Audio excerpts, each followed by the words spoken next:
Hello, everyone. Thank you for joining us today for this consensus program webinar on de-risking CCS. My name is Alex Krauka. I am a Seattle-based consultant for USEA's consensus program. For those of you who are new to USEA, USEA is a nonprofit, apolitical, non-lobbying educational association founded in 1924 that represents the full gamut of the energy industry, from fossils to renewables to nuclear to everything in between. The association serves as a resource convening energy stakeholders to share policy, scientific, and technological information to foster the advancement of the entire energy sector. USEA has projects worldwide, literally on every single continent except for Australia and Antarctica. The majority of the projects actually are with the U.S. Agency for International Development, as well as some projects with the U.S. Department of State, and then our consensus program, which is a cooperative agreement with the U.S. Department of Energy's Office of Fossil Energy and Carbon Management. The consensus program seeks to educate the public, policymakers, industry, and other stakeholders to build a consensus on the benefits of and requirements for CCUS, as well as other carbon management technologies. So things such as carbon dioxide removal, methane emissions mitigation, sustainable and domestic development of rare earth elements, critical materials. Much of what falls under the FECM umbrella, our consensus program seeks to support. We do this through a variety of activities, including briefings and webinars, such as the one that we're hosting today. We have workshops that we do virtually, in person, hybrid. Again, what we're discussing today is a technical report that we've worked with one of our subcontractors, Patel, to produce. We also work with EPRI to do these. So we have a series of reports and white papers that we produce throughout the year. And then we also have a monthly news clips that we utilize to help keep our stakeholders informed. If you're not already on our mailing list and would like to subscribe, please contact my colleague, Michelle Littlefield at mlittlefield@usea.org. Just a quick note on logistics. This webinar is being recorded. We will post the recording of the webinar on the event page, as well as a PDF copy of the presentation. But please just give us a couple of days to do that.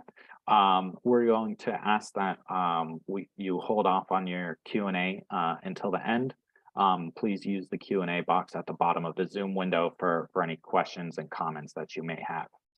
Now, I like to use this visualization of what we're dealing with globally when it comes to decarbonization. The fossil fuels account for over 80% of global primary energy consumption. And I think it's realistic to say that we're not going to be able to rid ourselves of fossil fuels overnight. So if we're to accomplish our global decarbonization goals, I think we can safely say that CCUS has to be part of that solution. That said, there are more and more headlines looking at CCS, potential safety issues that may arise. This is a headline from an NPR article that came out a day or two ago. And then my colleague Mike Moore informed me of this PHMSA CO2 safety public meeting happening in Iowa. Iowa is certainly an area that's seeing a lot of activity in the CCUS space, particularly building out of CO2 pipelines. The same can be said, I think, with many of the surrounding states in the Midwest. So CO2 safety is certainly top of mind for a lot of communities that will be seeing more and more activity in this area. So de-risking CCS is certainly top of mind, important to discuss, and part of the reason for why we carried out this study. We are lucky to have Battelle's Jared Hawkins join us today. He is one of the main authors of this de-risking CCS study. I'm not going to read through his whole bio there. However, incredible amount of experience in the area and expertise. And if you'd like to read his bio, we do have it up on the event page. Before Jared gets started, I do want to pass it over to our program director, Mike Moore, who essentially kind of came up with the idea for this study. It's sort of his brainchild. So I want to give him a couple of moments to kind of discuss his thought process in proposing this study, as well as share some of his experience, which is a good 30 years of experience with the energy industry and CCS. So with that, Mike, I'm going to pass it over to you. The floor is yours. And you are muted.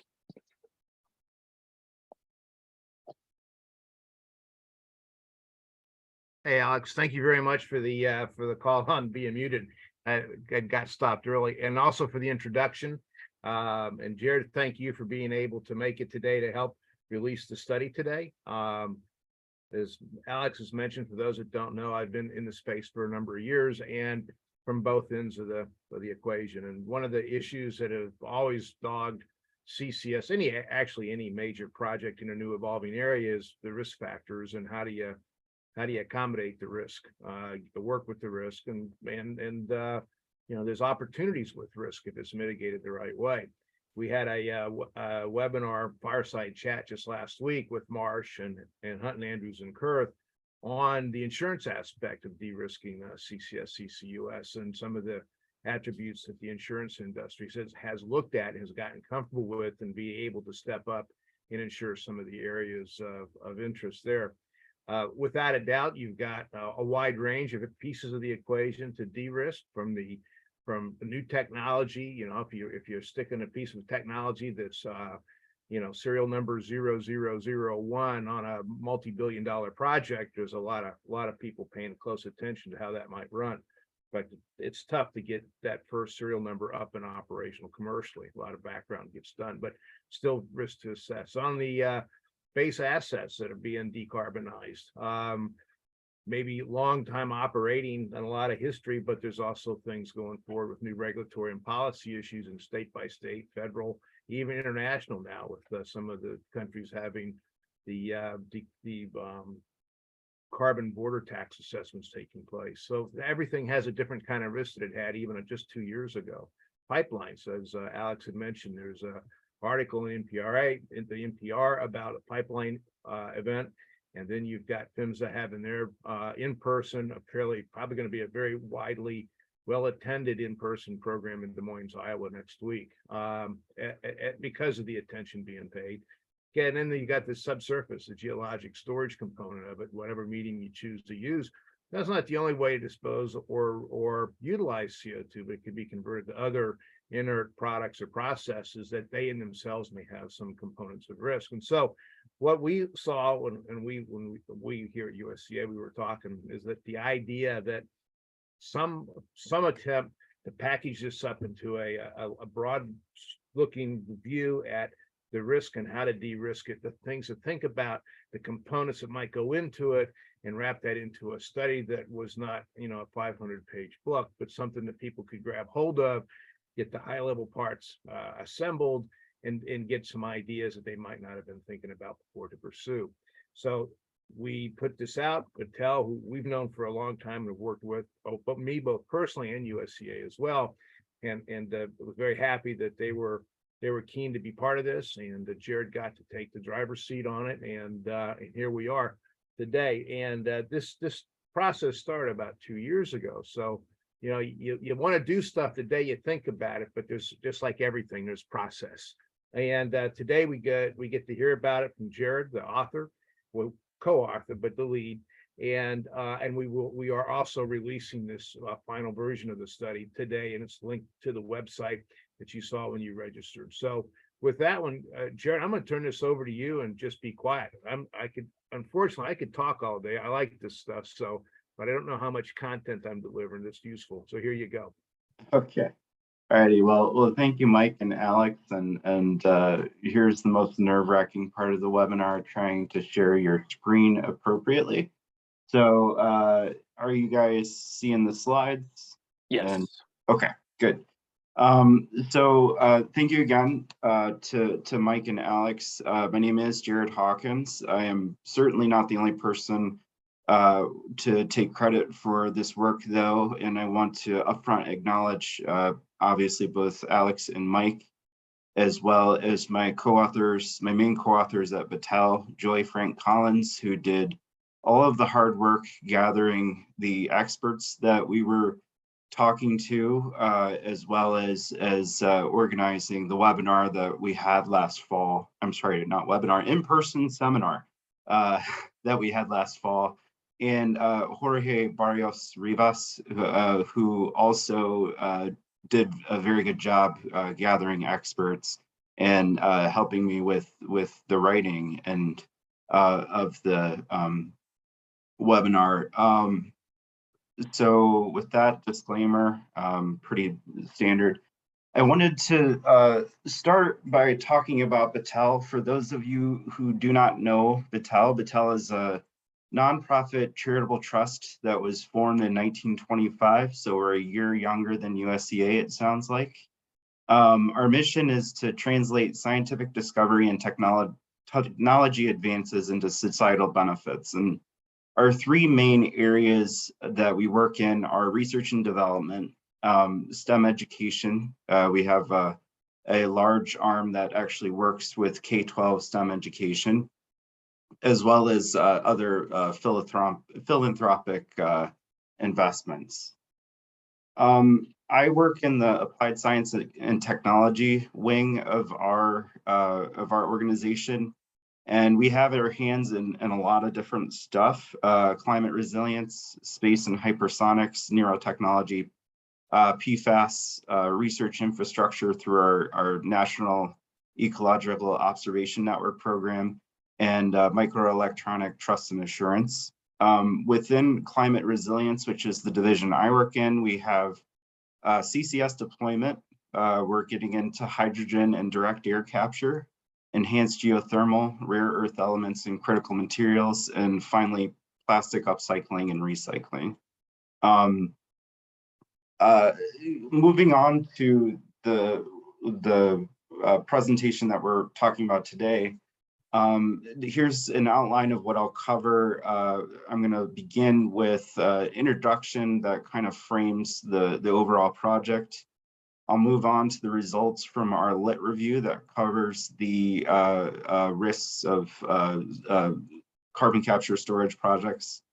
I'll discuss the listening sessions and de-risking workshop, where we actually got the perspective of experts and non-experts. I'll talk a little bit about the specific risks of emerging technologies, and then wrap it up with a summary and conclusions. So the overall goal of the study is to understand the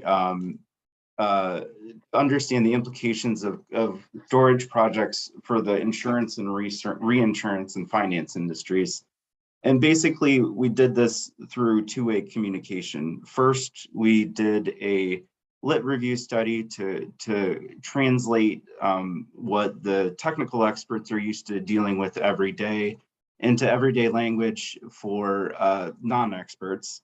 And next, we talked to some of these non-experts and project implementation, finance and insurance to get their perspective on what they're most concerned about when it comes to CCS and these emerging technologies. And finally, the overall goal is just to start that conversation and to provide some tools that we can use to continue the conversation. We zeroed in as part of our lit review and overall study on 3 different risks that are unique for CCS projects. The first is CO2 leakage from reservoir. Next is induced seismicity. And then finally, public acceptance was our final issue that we decided to cover. So, you know, how did we go about evaluating this? It's basically a 2-pronged approach of summarizing these risks through the lit review and then conducting the expert interviews. The literature, which I'll go through in the next few slides, involved outlining some methods for planning for these risks, as well as some examples of how these 3 issues have been identified and applied. And then finally, we applied the perspectives of the insurance and reinsurance and finance industries through both one-on-one and group interviews. And these are, again, intended as an initial framework for the necessary conversations to get everyone up to speed. So the first things first is the lit review. So we started by talking and discussing some methods for planning for risk. You know, there are several different ways you can do this, both quantitative, qualitative, or you know, a combination of the 2. But we wanted to kind of outline the overall approach for planning for risk, which, you know, first is to provide the context, both for you know, the project location as well as different aspects of the project. You know, for instance, in a CCS project, that could be features of the storage complex, operational constraints that are placed on the injection wells, project design, surface features, or different receptors around your project, as well as the general public and their overall acceptance of project development. Next, you know, the methods used to determine the actual risk are, as I said, quantitative, qualitative, or semi-quantitative, which is kind of a combination of the 2. Basically, the way you do this is to determine the likelihood that an event will occur, and then severity of the impacts, assuming that event does occur, to assign the overall risk of the event. And you know, ultimately, this is used to rank and prioritize the risks and mitigation. I'm sorry, the risks of that you've identified to determine the adequate mitigation for those risks. The example that I have here, this figure is from the Department of Energy Best Practices Manual, and it kind of shows how this process works of identify, characterize, rank, prioritize, and develop your mitigation plan, and then you know, obviously go through it and iterate as you learn more about your project and your project location.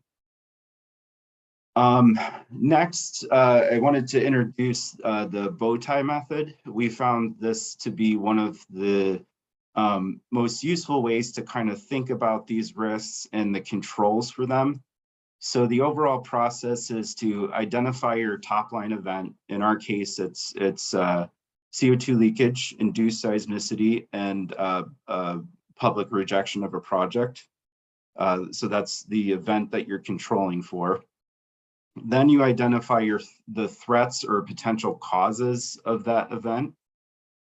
Next, you assess the consequences, assuming that event occurs. And then you go through the controls, which are designed to prevent that event from occurring, and the recovery, which are designed to mitigate the overall effect of the event, assuming it does occur. And then finally, there are some you know, threats to the controls, and then controls for those threats to the controls to have different redundancies of protection. So we use this method to go through those those three top line events, and I'll start with CO2 leakage. And essentially, I'll start with the process here. Essentially, there are three different leakage pathways that are possible, categorically at least. The first is vertical migration through a cap rock, which, if it is competent and low permeability, is not very likely in the short term.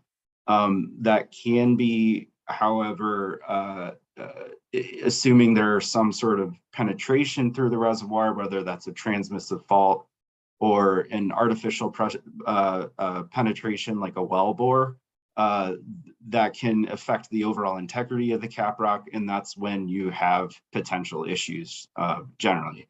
So these diagrams here show a cartoon version of a transmissive fault where a CO2 plume migrates to the fault and then starts migrating upward toward shallow groundwater in the atmosphere.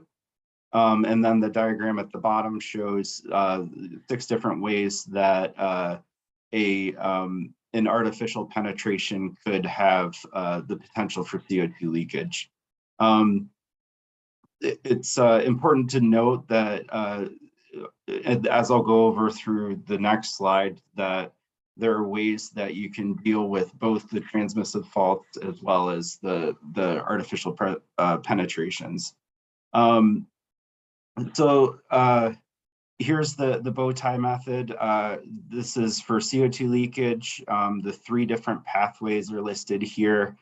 And some of the consequences are, that could result from CO2 leakage is just impacts to groundwater, surface water, or ecosystem, impacts to other subsurface formations, impacts to surface land use or mineral extraction. CO2 is an asphyxiant in significant accumulations. And finally, there's a cost, both monetarily in mission and in trust with the public, of responding to these in response to these CO2 leaks. So, but there are a number of things you can do to control for these overall risks. The first is selecting the right site. So ensuring that there is no transmissive fault in your area, identifying the well bores that are within your area of review to make sure that you're not injecting in a location that's been compromised by artificial penetrations, for instance. Monitoring and ensuring that you know where your CO2 plume is and that it's not going beyond the bounds of what you originally studied. Regulatory oversight is a pretty important part here through the Class 6 process. Well construction and operational constraints that are set up through these, the Class 6 process and permitting these projects. And then finally, natural trapping mechanisms that work over both the short term and long term can help mitigate some of these risks. If a leak does occur, there are certain reservoir engineering and operational controls you can use to mitigate the overall effect of that leak. In addition, you can correct any loss of well integrity, and then you can finally conduct environmental remediation to mitigate the effects to any receptor on the surface. Moving on to induced seismicity. So basically the way this works is that CO2 is injected underground and it migrates to a fault and it activates that fault. There's been a pretty high profile proxy of this occurring as the result of the injection of wastewater underground. So this is top of mind to a lot of people who are, both in this space as well as the general public. So this is going to be an issue that is, like I said, top of mind. Going through this bow tie, again, the threat is that your injection stresses on a pre-existing fault. and which leads to a seismic event. And this can cause operational delays as you halt injection to respond to the event. Public mistrust, because it's hard to miss some of these earthquakes.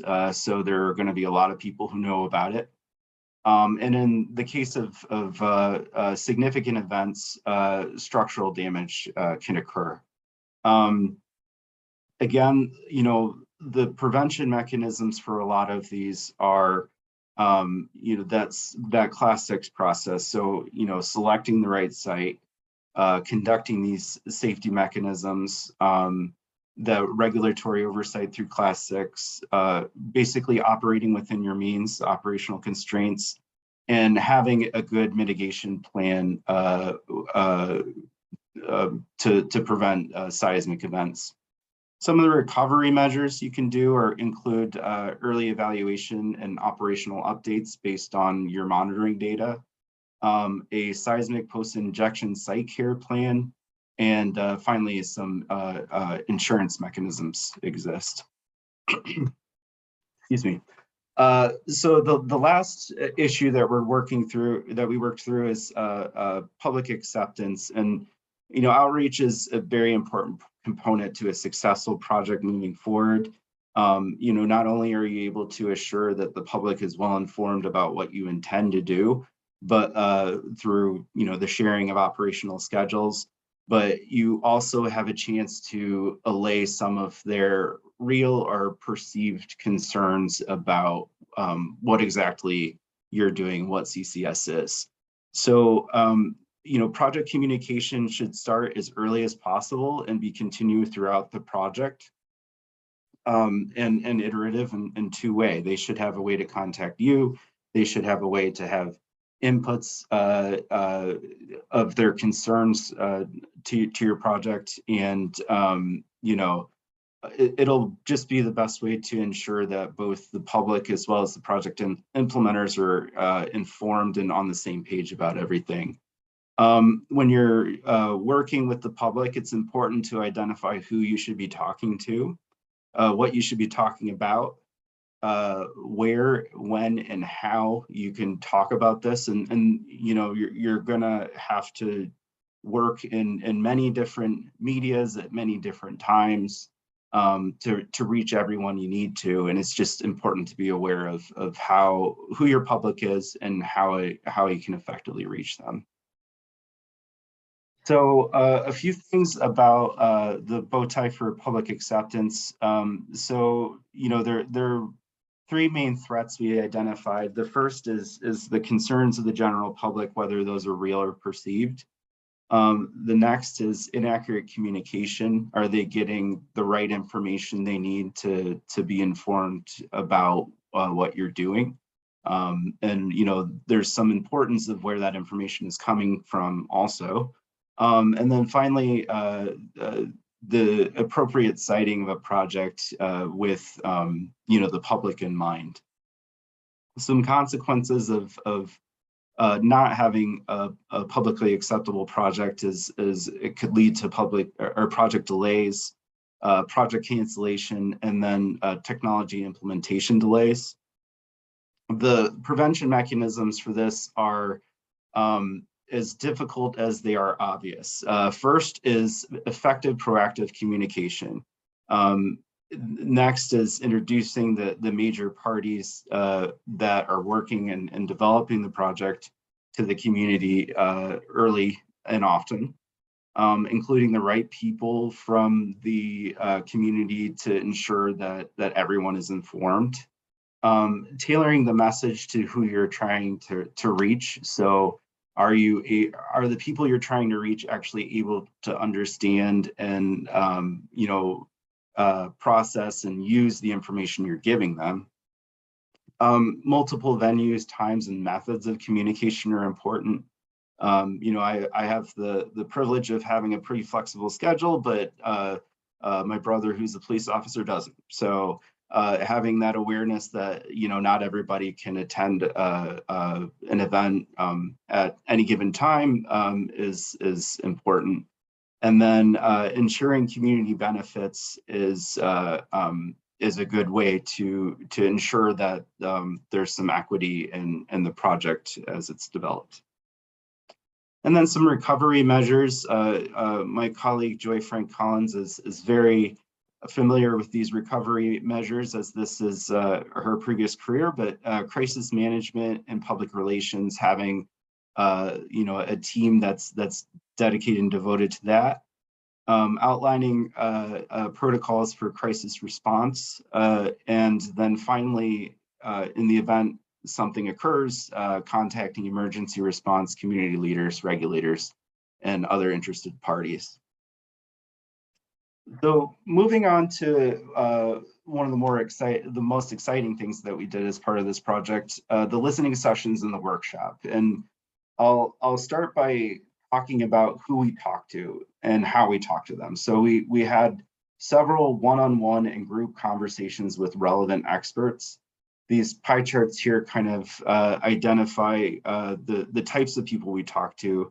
We talked to scientists and engineers, obviously, but we also went beyond our comfort zone and talked to project managers and business developers, risk, finance, and economics experts, and finally, some legal experts too. These people are coming from, more than half of them came from private science and engineering and project implementation firms. We had a good number coming from academia and national labs or NGOs. And we also had one person coming from a financial institution. And basically, we posed each of these individual or groups with 4 different questions. First, we wanted to know what the most important issues to consider when de-risking CCS from their perspective. Next, we wanted to know what assurances they would need to ensure that the risk is acceptable. After that, we asked them if there are any gaps in understanding from their point of view that need to be filled before all CCS risk can be properly characterized. And then finally, we asked an open-ended question of, basically if there was anything else that they had to add that we hadn't covered yet. It was specific to de-risking CCS projects now or in the future. So I'm going to go through each of these questions and summarize what the experts communicated to us in each of them. So the first is what to consider, the most important issues to consider when de-risking CCS. And a lot of the people we talked to mentioned storage site selection as one of their #1 issues. So, if you select the right site, the 3 issues that we identified are, significantly lower. CO2 leakage, induced seismicity, and public acceptance. Finally, the permitting and approval process for Class 6 wells was mentioned as being, robust and very conservative. So, just the process of going through and getting the Class 6 permit is a good way to de-risk the overall project. And then finally, the long-term liability and project closeout uncertainty was mentioned as a specifically important risk to excuse me, to ensure that there's some certainty there. So they also had some, they mentioned some opportunities for the appropriate ways to deal with and de-risk these. First is the need for robust site-specific risk management plan and transparency with that, both with the regulators and the general public. Identifying the appropriate safety mechanisms, integrity of operations, so making sure you're operating within your means, within your permit.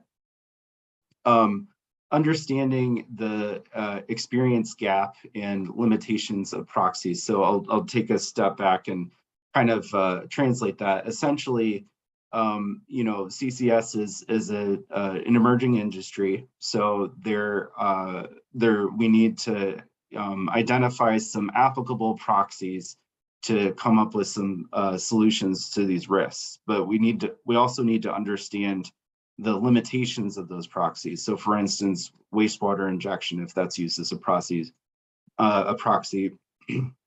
we need to determine where those two methods align, CCS and wastewater injection, and where they differ, and understand the overall limitation of using that as a proxy. Holistic project management was listed as a concern, and specifically again what happens at project closeout.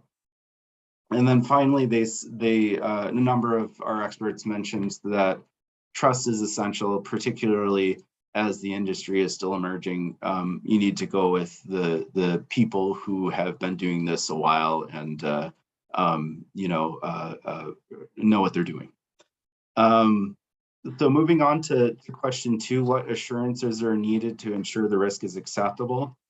3 effective enablers of de-risking potential CCS projects were mentioned. First, the early implementation efforts by ethanol plants were mentioned as a great gateway for larger CO2 sources to prove out the process and show that this does work. Site characterization, making sure your site is well characterized, well operated, and well managed were mentioned as good ways to mitigate risks. And then successful permitting, there was a lot of weight put on the overall Class 6 process, and how going through that process and successfully permitting your project will be key for the financial insurance that would need to come. And then a few wish list things. I can tell where the geologists were contributing to this conversation, because additional quality data and characterization is something that geologists always want and need. Assessing integrity of the reservoir and seals, in particular the seals, as those are both important and not always the focus of characterization efforts in the past, that are more interested in finding good oil reservoirs. Ensuring that you go with a technical team with good reputation and good capabilities. Land access and poor space availability was mentioned as a key risk, because essentially there's still in many states a question mark around that issue. And then finally, more quantitative risk analyses are needed as projects are developed and actually implemented. The third question, what are the gaps in understanding of CCS risks?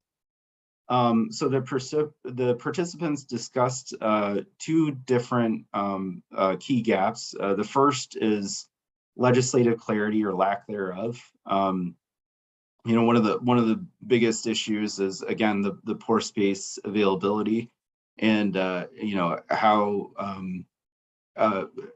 you actually compensate landowners.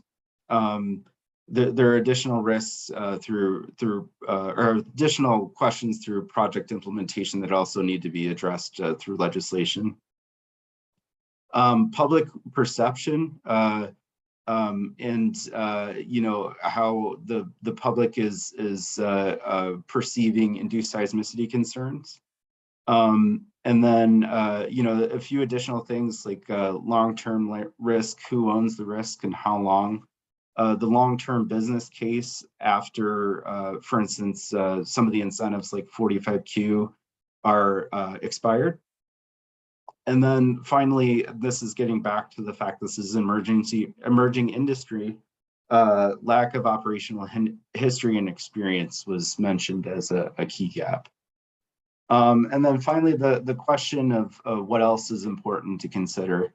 This is kind of a variation on the theme. Long-term liability issues associated with CCS and how to manage those was mentioned as as a pretty key risk. And then what is in place for continued injection versus initiating monitoring protocol. How to integrate these CCS projects with other disposal wells. I mentioned, wastewater injection before. So how do you actually do those two things, or can you do those two things in the same space?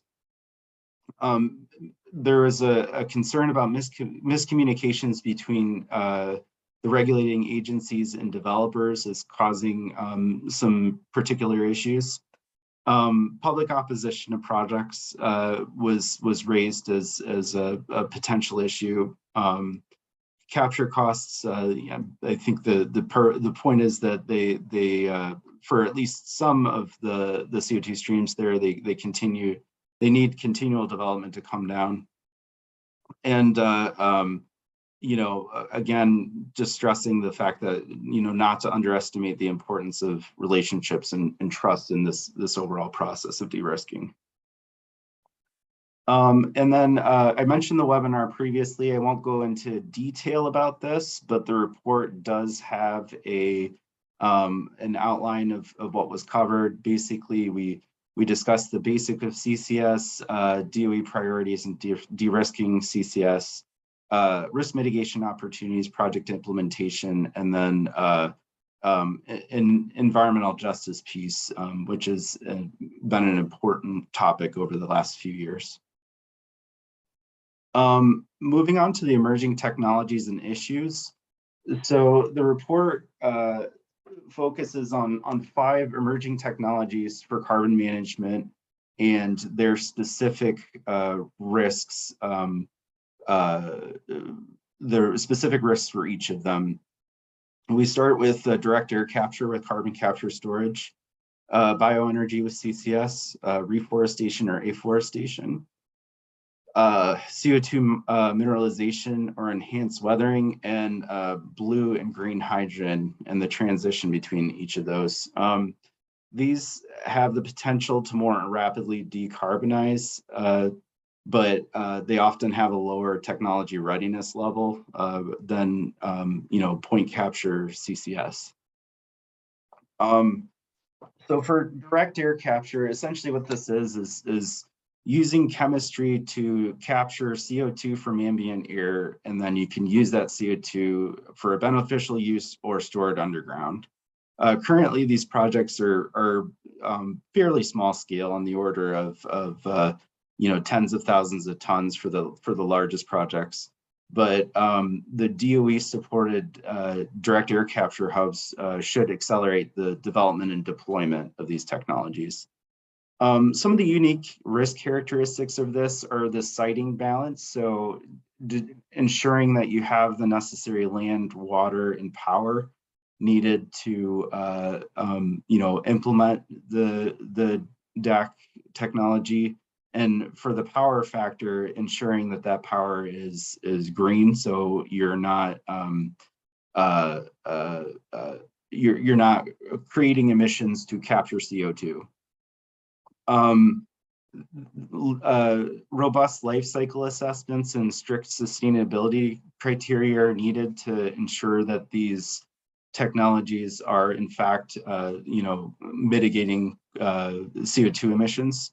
And then there needs to be studies on the impacts on energy systems, because the power requirements are fairly significant for a lot of these technologies. So bioenergy with CCS or BECCS, essentially what this is using biomass to generate electricity, and the carbon that's resulting from this power generation is captured and stored. This has been supported by a lot of policy in the US, and it has the potential and impact of any given BECCS project is dependent on the project details. So for instance, where is your overall biomass coming from? Some unique risk characteristics for this are that it's land intensive. So you need to make sure that you are that it's married well with the existing land use.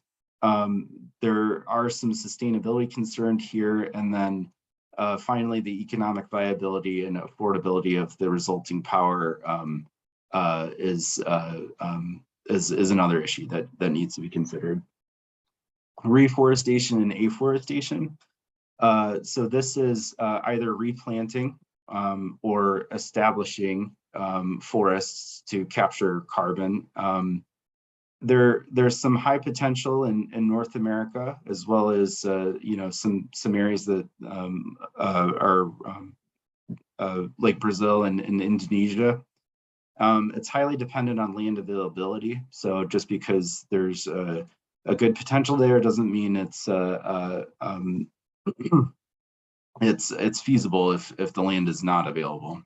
It's already being practiced, so it's a higher, on the order of a higher TRL level compared to the other technologies we looked at. And some unique risk characteristics of this are that its permanence is not always guaranteed. The reversal of reforestation and afforestation can occur as the result of any type of disturbance event like fires or clear cutting. And you need to balance the land management because it is land intensive technology. Enhanced weathering or CO2 mineralization. So basically this is the reactions of CO2 and mafic or ultramafic minerals or wastes. They're both in situ methods, which involved in injecting CO2 underground to react with mafic or ultramafic minerals, or ex situ methods, which involve enhancing the process of these reactions, for instance, by grinding the minerals or applying the wastes over a large land area. Some unique characteristics here are a lot of these technologies are a low TRL, and they require some validation. There may be some rate limitations due to the reaction kinetics. There are some land use considerations, particularly if you're using those ex situ methods on the surface. And the economics of the useful products may be affected and when compared to products that are made without these processes. Blue and green hydrogen. So blue hydrogen is steam methane reformation of natural gas with CCS that's used to capture the CO2 resulting from it. Green hydrogen is electrolysis with renewable energy, so using water as the source of hydrogen. And blue hydrogen, this diagram here shows the gray hydrogen right now, which is a lot of what's produced through gray hydrogen is just steam methane reformation with CO2 being emitted. Blue hydrogen can mitigate, a substantial amount of those CO2 emissions through CCS, and this could be a bridge technology to green hydrogen as those hydrolysis techniques gain in their TRL levels. And the benefits of hydrogen, that emissions for multiple sectors are dealt with. So you can use hydrogen as a power producer. You can use hydrogen in clean energy vehicles. There's the potential to even use it as a heat source. So it takes care of a lot of different types of CO2 emissions. Some unique risk characteristics or additional research is needed to bring the price of these technologies down, and predicting the economics and future demand can be somewhat difficult. The Department of Energy is funding hydrogen hubs that are similar to the DAC hub, so that should help in some of those unique risk characteristics. So some summary and conclusions, and I'll kind of go through these quickly so we have time for questions. But CCS risk assessment has to be site-specific, ongoing, and iterative. It requires a broad set of capabilities. It requires a lot of people in the room. Engagement conducted under the study is intended to translate that technical information that a lot of us are used to dealing with for non-technical folks and stakeholders. And then additional communication with project financiers and insurers must continue. Our hope is that this project and the report will provide a framework for these discussions.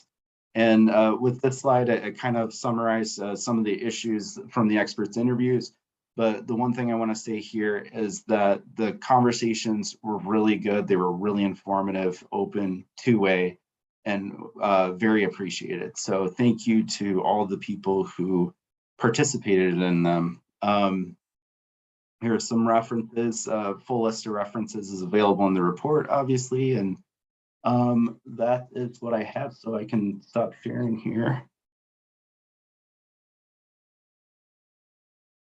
Well, Jared, a lot of material to go through. Yes. Combined and pushed into those 75 pages of the entire report. Mhm. The big question I have sitting back is there is no one book on risk that you can turn to. There's going to be a lot of practical experience, but you also have a lot of different buckets that you can fine tune. We're talking with financial folks, and there's a whole lot of financial nuances that fall into these things with contract and performance risk and quality and assurance and time projects making timelines, or hitting milestones in agreements to build a project out, offtake agreements, quality control of the commodities that are moving in or out. And do you foresee that this kind of what you did is kind of like a foundation stone for all these other risk buckets then you can build off of? Yeah, so our hope was that we would, develop the overall framework for how to have these conversations and who to bring into the room. So, it's like you said, there are so many methods and so much data that you can use to mitigate these risks, but it all kind of has to start with these conversations happening either one-on-one or as a group of experts, or in the case of our seminar last fall, just getting everyone together in a room to kind of talk this out. So our hope was that rather than being an overall one-stop shop for how to de-risk even the issues that we covered, we wanted to provide the framework and the even the interested parties for who wants to start talking about this. Alex, you had mentioned in the beginning that you might pick up a couple of questions that were out there. It looks like we have one in Q&A. Yeah, and this is probably a good segue to what you just asked, Mike. Kind of things that may be a little bit outside the scope of the study, but still relevant questions. Where does potential leakage of hydrogen fit into this risk management? Well, from my perspective, it's not something that I've focused too much on. The risk profile of hydrogen is going to be significantly different than that of CO2. Both because there's different hazards associated with hydrogen and the fact that it's going to accumulate in a completely different area as it's lighter than air, I believe. So, the risk profile of a CO2 is going to be, it's, obviously it's not toxic and it's not flammable, but it's, it's heavier than air. So it might accumulate in low-lying areas. Hydrogen's a bit different than that. And without doing more research. I don't want to comment and say something wrong, but just to I guess like the one thing I will say is that these types of conversations will be needed for any type of large scale commodity conveyance like that. So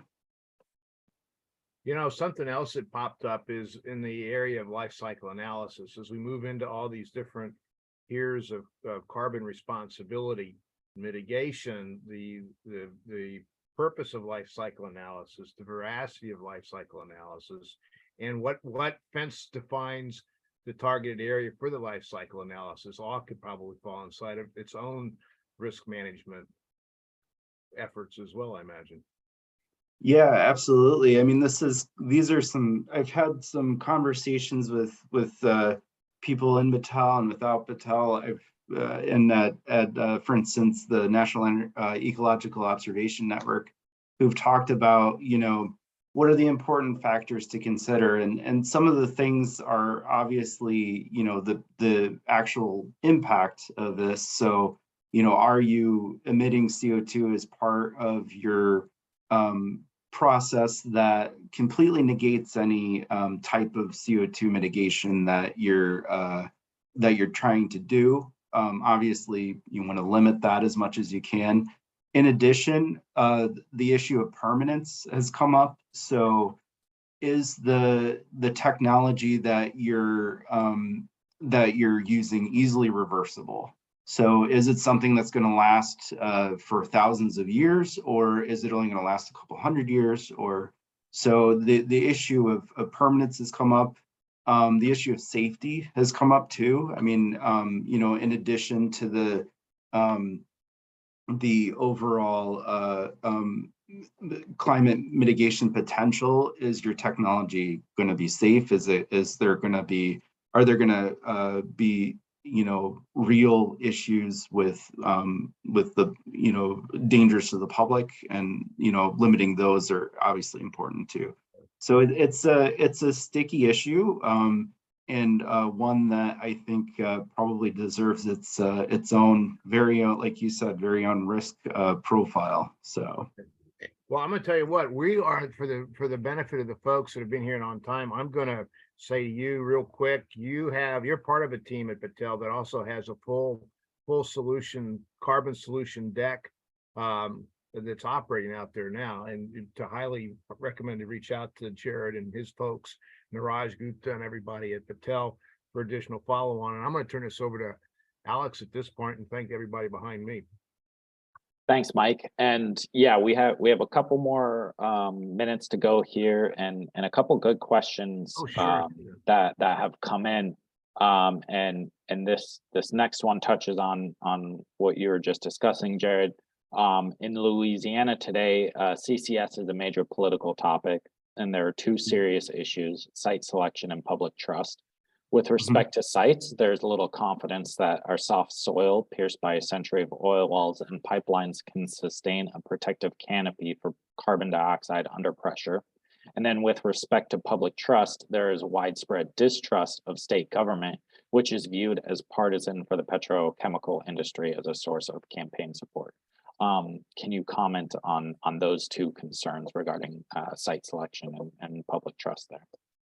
Okay, well, as far as site selection is concerned, so I guess the important thing to remember is that it's the actual reservoirs are thousands of feet below the surface, and while there are oil and gas wells that reach that point, it's not as if the CO2 will be directly under your feet, 6 feet down. So you've got a lot of separation between the overall reservoir and the air, the soil, the groundwater, any type of receptor. In addition to site selection there, you want to pick an area where you're pretty sure that there are no I guess unremediated artificial penetrations like an oil well or natural penetrations like a transmissive fault. So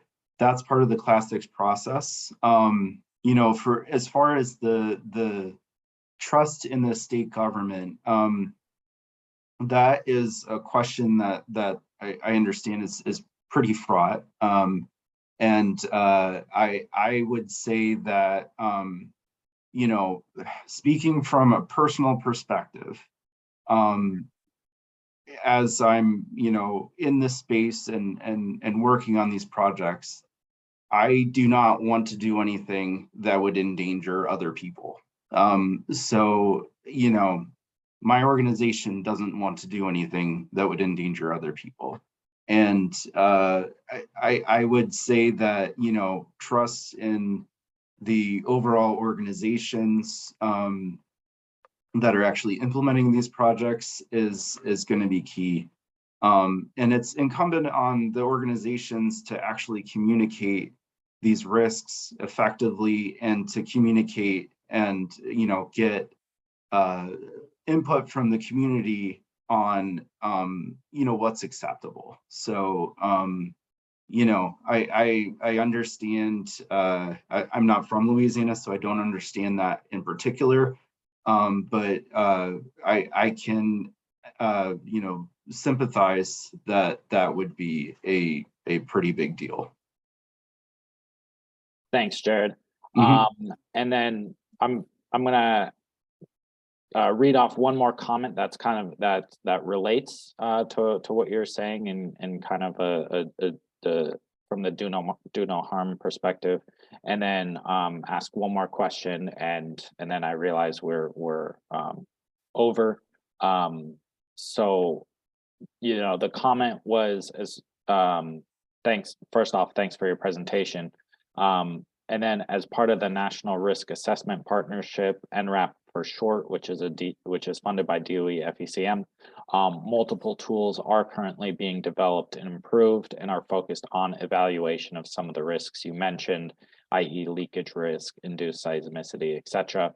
And Delphine Aprio, apologies for mispronouncing that, but they just wanted to mention this as communication with stakeholders, so operators and regulators, is key to make sure those tools are relevant and could support CCS deployment. So Delphine, thank you for including that comment. And then the last question that I'm going to ask here, we're going to change directions a little bit. Has there been any feedback from the financial and insurance sector that indicates they will be able to accept mitigated risks? Hey, and just before you answer from your side, we had Marsh McLennan on last week, who has a team that is specifically doing the whole food chain of risk coverage with their insurance products out there now, working with projects, and also they're doing coverage on the 45Q risks between the different counterparties that might be in the food chain for that one. So in addition to what you would have to offer, that was just last week. I would defer to them. You know, I'm not in the insurance industry and wouldn't be able to comment intelligently on that.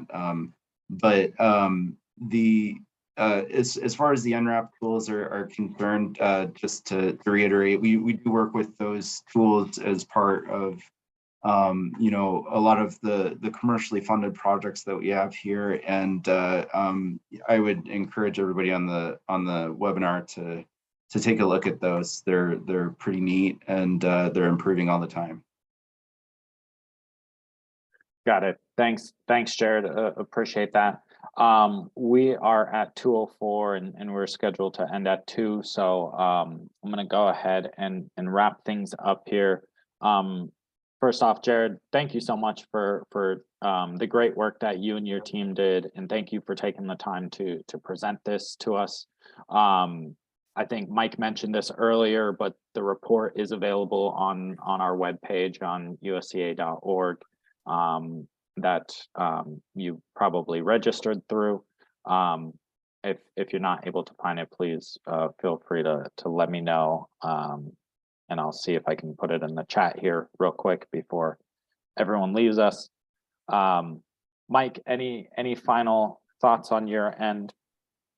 No, just that this was a great piece to put out there, and I'm glad we're able to get it done. And Jared, you guys and the team at Patel really appreciate the effort that you put into it. You had to distill so much information down into the 75 pages that you kind of pushed it into, that my guess is we may be back to like sectional pieces to do the deeper dive in each one of the different areas that we talked about. So thank you very much, and look forward to more. Great.